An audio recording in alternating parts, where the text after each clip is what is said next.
اعوذ باللہ من الشیطان الرجیم بسم اللہ الرحمن الرحیم وبہ نستعین وہو خیر ناصر ومعین الحمد لأہلہ الصلاة والسلام علی اہلہا ولعنۃ اللہ علی اہلہا السلام علیک یا ابا عبداللہ وعلی الارواح التي حلت بفنائک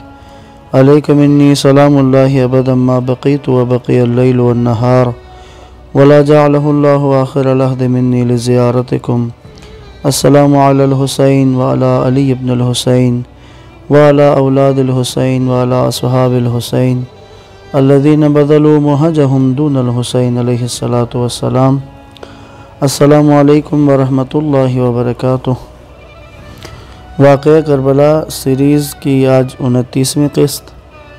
اللہ کے فضل و کرم سے 28 قسطوں تک ہم نے شب عاشور کے واقعات 28ویں قسط میں ہم بیان کر رہے تھے۔ شب عاشور کے باقی جو چند اہم واقعات آپ کی خدمت میں عرض کرتا ہوں۔ اپنے اصحاب کی آزمائش اور ان کے ساتھ جو بات امام علیہ السلام نے کی، اس کے بعد چند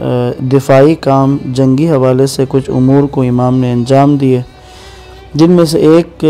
اس جہاں پہ امام کے خیام تھے، امام کے آپ کے اصحاب کے آپ کے اہل بیت کے خیام کے پشت کی طرف پچھلی طرف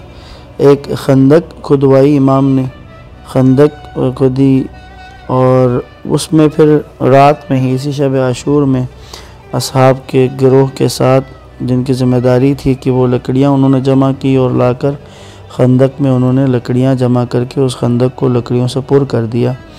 اور تاکہ صبح ان پہ آگ لگائی جائے، تاکہ اگر دشمن پشت کی طرف سے حملہ ور ہو، اگر پیچھے سے حملہ کریں تو دفاع کے لیے پہلے سے وہ جگہ آمادہ ہوں۔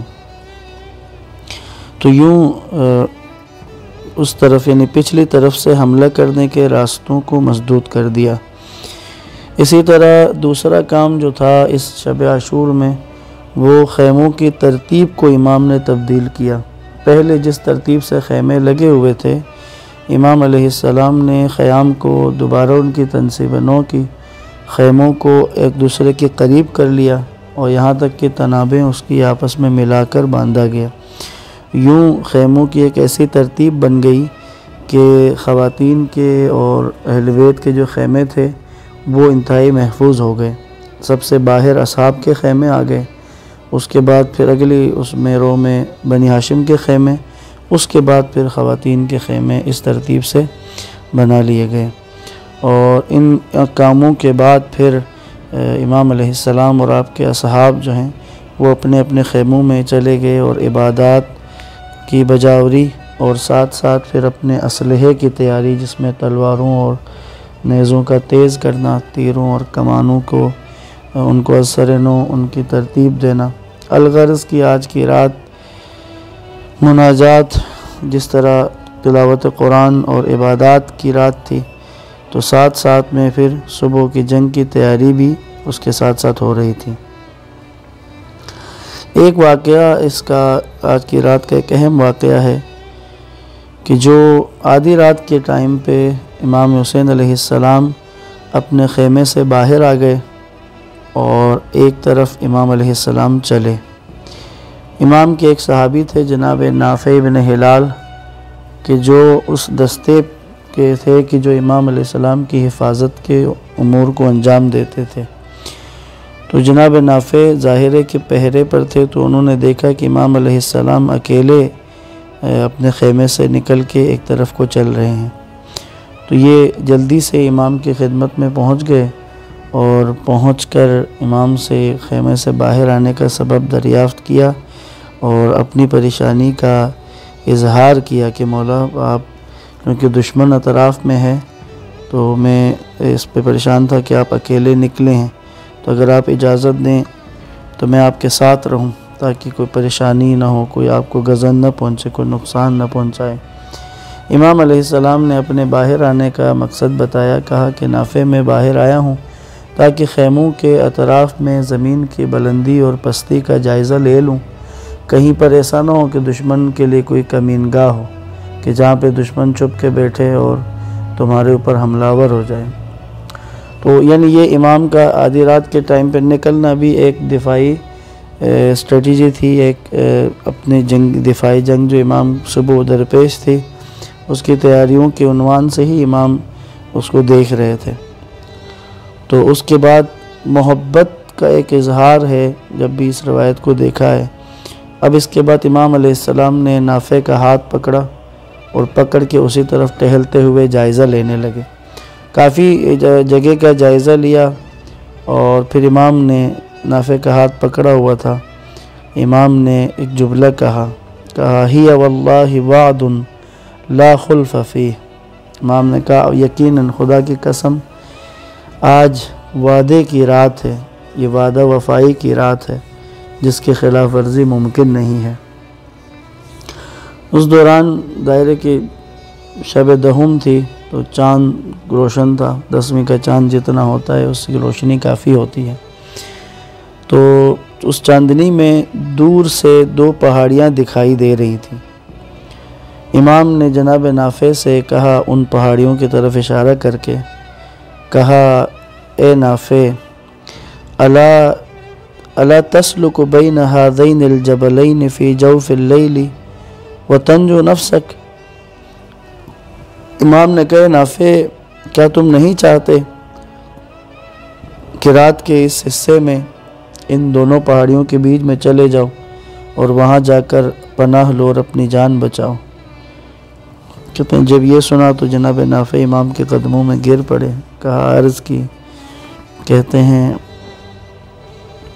ثقلتنی امی ان سیفی بألف وفرسی مثلہ فوالذی من بک علی لا فارقتک حتی یکلأ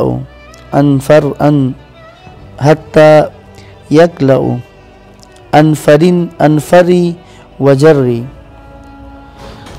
میری ماں میرے سوگ منائے، میں نے یہ تلوار 1000 درہم میں خریدی ہے اور یہ گھوڑا بھی 1000 درہم میں خریدا ہے۔ اس اللہ کی قسم جس نے آپ کی محبت میرے دل میں پیدا کر کے مجھ پر احسان فرمایا ہے، میرے اور آپ کے درمیان اس وقت جدائی ہو سکتی ہے جب یہ تلوار ٹوٹ جائے اور گھوڑا حرکت کے قابل نہ رہے، یعنی میں اس حد تک لڑوں گا، اس حد تک آپ کے ساتھ اس میدان میں ثابت قدم رہوں گا جب تک کہ یہ تلوار اور گھوڑا ساتھ ہے، اور میں اپنی جان آپ پر قربان کروں گا لڑتے لڑتے۔ تو جناب نافع ان شہدائے کربلا میں سے ایک نمایاں شخصیت تھے کہ جنہوں نے امام علیہ السلام کی بارگاہ میں اپنی قربانی پیش کی۔ اب جب اس کا جائزہ لیا امام علیہ السلام نے جناب نافع کے ساتھ مل کر، تو اس جائزے کے بعد پھر واپس دوبارہ امام علیہ السلام اپنے خیموں کی طرف آئے اور جناب نافع کے ساتھ ہی، اور یہاں واپس آنے کے بعد امام علیہ السلام نے حضرت زینب علیہ السلام کے خیمے میں تشریف لے گئے۔ جناب نافع کی ہی روایت وہ بیان کرتے ہیں کہ میں نے خیمے کے باہر میں نے پہرا دیا تو کہتے مجھے آواز آ رہی تھی جناب سیدہ کی، کہتے جناب زینب کبریٰ نے امام حسین علیہ السلام سے سوال کیا کہ بھائی جان، آپ نے اپنے اصحاب و انصار کو اچھی طرح آزما لیا ہے، ان کی نیت اور استقامت کو اچھی طرح سمجھ لیا ہے، کہیں ایسا تو نہیں ہوگا کہ کسی سخت اور مشکل مرحلے پر آپ کا ساتھ چھوڑ کر آپ کو دشمن کے نرغے میں یک و تنہا چھوڑ جائیں؟ امام علیہ السلام نے فرمایا، واللہ لقد بلوتهم فما وجدت فيهم الا الاشوس الاقعص يستأنسون بالمنیۃ دونی استیناس الطفل الى محالب امه۔ امام نے کہا، میں نے خدا کی قسم میں نے انہیں اچھی طرح آزمایا ہے، جانچ لیا ہے، میں نے انہیں شیر دلاور کی طرح بہادر اور پہاڑ کی طرح مضبوط پایا ہے، وہ میرے اوپر جان قربان کرنے کے لیے اس قدر مشتاق ہیں جس طرح شیر خوار بچہ ماں کے دودھ کا مشتاق ہوتا ہے۔ جناب نافع نے جب یہ سنا جناب زینب کا یہ سوال تو جناب نافع نے رونا شروع کر دیا اور جناب حبیب ابن مظاہر کے پاس آئے اور آ کر یہ ماجرا بیان کیا کہ جناب سیدہ نے اس سوال کا اظہار کیا ہے۔ تو حبیب ابن مظاہر نے جو جملہ کا انہوں نے کہا، خدا کی قسم اگر امام کے حکم کا انتظار نہ ہوتا تو اسی رات کو ہم دشمن پر حملہ کر دیتے۔ نافع نے کہا، حبیب، امام اس وقت جناب زینب کے خیمے میں ہیں۔ اور نافع نے کہا شاید کچھ اور مخدرات عصمت اور معصوم بچے بھی شاید وہاں ہوں۔ تو نافع نے مشورہ دیا کہ بہتر ہے کہ کچھ اصحاب کے ساتھ مل کر امام کی خدمت میں چلتے ہیں اور ایک دفعہ پھر اپنی وفا اور اپنی جانثاری کا اظہار کرتے ہیں،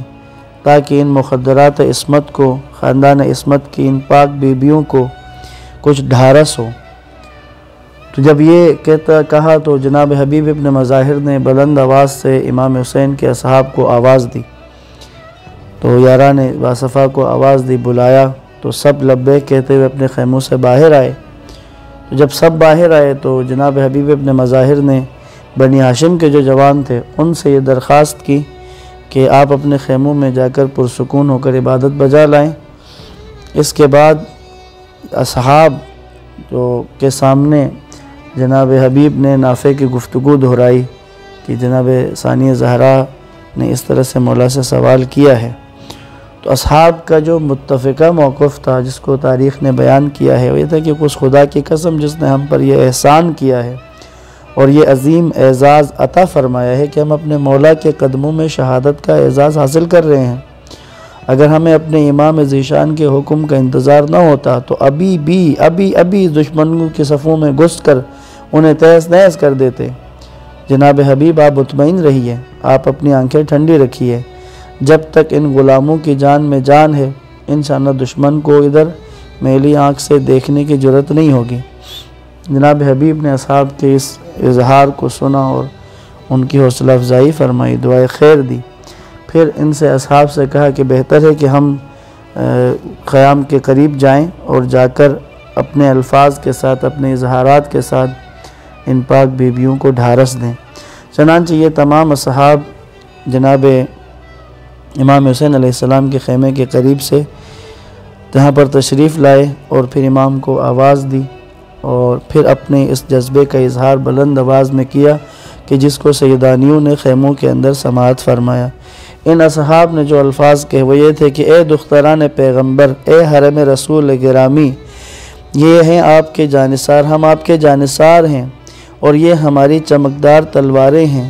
ہم سب نے اپنے خدا سے عہد کر لیا ہے کہ ان تلواروں سے جب تک آپ کے دشمنوں کی گردنوں کو سروں سے جدا نہیں کریں گے تب تک ہم اپنی تلواروں کو نیام میں نہیں ڈالیں گے۔ ہم آپ کے غلام ہیں، ہم اپنے تیر اور تیز نوکوں والے نیزوں کو ہم نے قسم کھائی ہے کہ یہ نیزے آپ کے دشمنوں کے سینوں میں گھونپیں گے۔ کہتے ہیں جب انہوں نے اس طرح کا اظہار کیا تو کہتے خیام میں سے کسی معظمہ کی آواز گونجی، اس خاتون کی آواز آئی کہ ایھا الطیبون احاموا عن بنات رسول اللہ وحرائر امیر المؤمنین، اے پاک تینت جمع مردوں، اپنے نبی کی بیٹیوں اور امیر المؤمنین علیہ السلام کی مقدس خواتین کی حفاظت اور ان کا دفاع کرو۔ کہتے ہیں جب یہ آواز خیام کی طرف سے سنی تو اصحاب کی دھاڑیں نکل گئیں، دھاڑیں مار کر رونے لگے اور روتے ہوئے اپنے خیموں میں واپس آئے۔ یہ اصحاب کی جانثاری و فداکاری تھی اور واقعی انہوں نے ثابت کر دیا۔ صبح عاشور جب تک اصحاب زندہ تھے اور جب تک یہ موجود تھے انہوں نے بنی ہاشم میں سے کسی کو بھی ایک تیر بھی لگنے نہیں دیا، امام کی حفاظت بھی کی اور اپنی جان امام کے قدموں میں دین اسلام کی بقا کی راہ میں قربان کر دی۔ اصحاب کربلا، واقعی ان پر ہمارا سلام ہو، السلام علیکم یا انصار دین اللہ کہتے ہیں ہم، واقعی وہ اللہ کے دین کے مددگار تھے۔ یہاں پر آج کی بات کا اختتام کرتا ہوں، انشاءاللہ کل شب عاشور کی جو باقی کچھ واقعات تھے وہ انشاءاللہ آپ کی خدمت میں عرض کروں گا۔ السلام علیکم ورحمۃ اللہ وبرکاتہ۔